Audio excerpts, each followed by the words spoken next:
দশমিক 1-এর আমাদের আলোচনাটা হচ্ছে কি ধারাবাহিক অনুপাত অথবা কি পর্যায়ক্রম অনুপাত অথবা কি সাজানো অনুপাত অথবা ক্রমানুসারে অনুপাত। ঠিক আছে, ধারাবাহিকটা কি? ধারাবাহিক হচ্ছে একটা কি থাকবে, সিরিয়াল থাকবে, এটা ক্রমানুসার থাকবে বা সাজানো থাকবে। আমাদের 1-এর পরে কি আসে, 2-এর পরে, এটা কি ধারাবাহিক না? যদি আমরা বংশের দিকে তাকাই, প্রথমে কি থাকবে, পুত্র, তারপরে পিতা, তারপরে দাদা, এটাকে আমরা কি বলবো, ধারাবাহিক। কিন্তু যদি বলি পুত্র দাদা পিতা, ধারাবাহিক বলা যাবে? যাবে না। এখন দেখো এটাকে কি অনুপাত বলবো আমরা? এটাকে আমরা বলবো প্রথম অনুপাত। এটাকে আমরা কি অনুপাত বলবো? দ্বিতীয় অনুপাত। দেখো তো দেখি, প্রথম অনুপাতে কয়টা মানুষ আছে? 2টা। আবার দ্বিতীয় অনুপাতে কয়টা মানুষ আছে? 2টা। ঠিক আছে না? মোট এখানে 4টা শব্দ দেখা যাচ্ছে। আবার দেখো 4টা মানও দেখা যাচ্ছে। দেখো এই 4টা শব্দের মধ্যে দেখো তো দেখি, আমরা যদি লিখি এখানে পুত্র আছে, এটাকে আলাদা নাম। তারপর একটা কি আছে, পিতা, আমি লিখলাম পিতা। আবার দ্বিতীয় অনুপাতে একটা পিতা আছে কিনা? তাহলে পিতা উভয় জায়গায় মিলে আমরা কয়টা লিখতে পারবো? একটা। আর একটা কে আছে? দাদা। তার মানে এখানে কয়টা মানুষ আছে? তারা কিভাবে আছে? ধারাবাহিক। এখন দেখো এখানে আছে কি 15, আমরা 15 লিখলাম এবং 41 লিখলাম। এখানে কি আছে? 41 আছে। যেরকম পিতা পিতা 41 41 উভয় জায়গায় কি সমান। তারপর আমরা কি লিখবো? 65। এই ধরনের অনুপাতকে আমরা কি অনুপাত বলবো? ধারাবাহিক অনুপাত বলবো। ঠিক আছে, এখন দেখো এখানে প্রথম অনুপাতের উত্তর রাশি, এটা কি রাশি? উত্তর রাশি। কি? উত্তর রাশি। এবং দ্বিতীয় অনুপাতের কোন রাশি? পূর্ব রাশি। প্রথম অনুপাতের উত্তর রাশি এবং দ্বিতীয় অনুপাতের পূর্ব রাশি কি হয়েছে? দুইটা দেখো তো দেখি, কমন হয়েছিল বা কি হলো, সমান হলো। তাকে আমরা কি বলবো? ধারাবাহিক অনুপাত বলবো। তাহলে আমরা কি বলবো? দুটি অনুপাতের কি বলবো আমরা? সংজ্ঞাটা কি হবে? কি দুটি অনুপাতের মধ্যে প্রথম অনুপাতের কোন রাশি? উত্তর রাশি। প্রথম অনুপাতে কোন রাশি? উত্তর রাশি। এবং দ্বিতীয় অনুপাতের কোন রাশি? পূর্ব রাশি। কি হইতে হবে? যদি সমান হয় তাকে আমরা কি অনুপাত বলবো?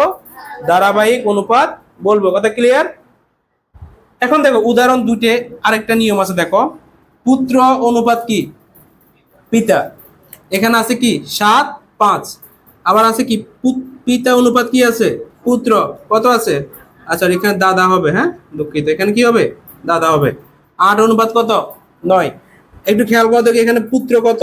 পুত্র আছে কিনা? তাহলে আমি এখানে কি লিখবো? পুত্র লিখলাম। ঠিক আছে, আচ্ছা এখান দিয়ে লিখি না, আমরা এখান দিয়ে লিখি পুত্র। তারপর এখানে দেখো কি আছে? পিতা। আমি এখানে কি লিখবো? পিতা। এখানেও কি আছে? পিতা। আমি এখানে পিতাকে আবার লিখবো? কাকে লিখবো? দাদাকে। এখন প্রশ্নটা হচ্ছে এখানে পিতা পিতা নাম সেম আছে কিনা? সেম না, বাট মান কি সেম? তাহলে এটা কি ধারাবাহিক অনুপাত বলা যাবে?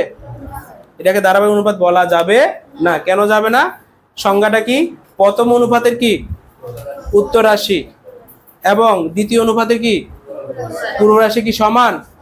যদি সমান না হয় তাকে কি আমরা ধারাবাহিক অনুপাত বলতে পারবো?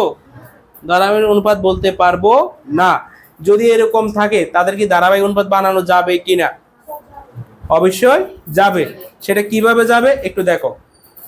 এখানে আমি লিখলাম প্রথম অনুপাতের, কি লিখছি বলো? আচ্ছা সমস্যাটা কার মধ্যে? কার মধ্যে সমস্যা? পিতা। তাহলে এই কোণা এবং এই কোণার মধ্যে কি সমস্যা না? তাহলে সমস্যাটা কি হবে? এই দুইটার মধ্যে না সমস্যা? সমস্যাটা কার মধ্যে? পিতার মধ্যে সমস্যা। কারণ এখানে পিতা পিতা ঠিক আছে, কিন্তু মানের মধ্যে কি আছে? পার্থক্য আছে। যখন এই পার্থক্যটা থাকবে তখন আমরা ধারাবাহিক অনুপাত বলতে পারবো না। এখন এটাকে বলার জন্য আমাদের একটা কি কি আছে? একটা সিস্টেম আছে। সিস্টেমটা কি দেখো, প্রথম অনুপাতের কোন রাশি সমস্যা? তাহলে প্রথম অনুপাতের উত্তর রাশি দ্বারা, কোন রাশি দ্বারা? উত্তর রাশি দ্বারা কি করব? দ্বিতীয় অনুপাতের মানে এই অনুপাতের উভয় রাশিকে কি করব? গুণ করব। তাহলে এখন দেখো যদি আমরা গুণ করি, কত দ্বারা গুণ করবো এটাকে? 5 দ্বারা। তাহলে 5 এটা কত হবে? এটা কত হবে?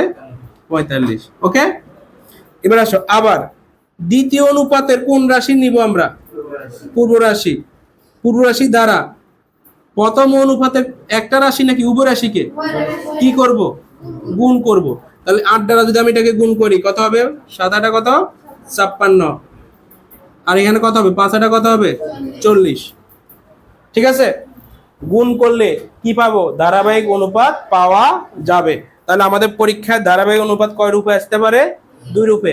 একটা সিস্টেম দেওয়া থাকবে, আর একটা দেওয়া থাকবে না, আমাদেরকে তৈরি করতে হবে। সিস্টেমটা হবে কি?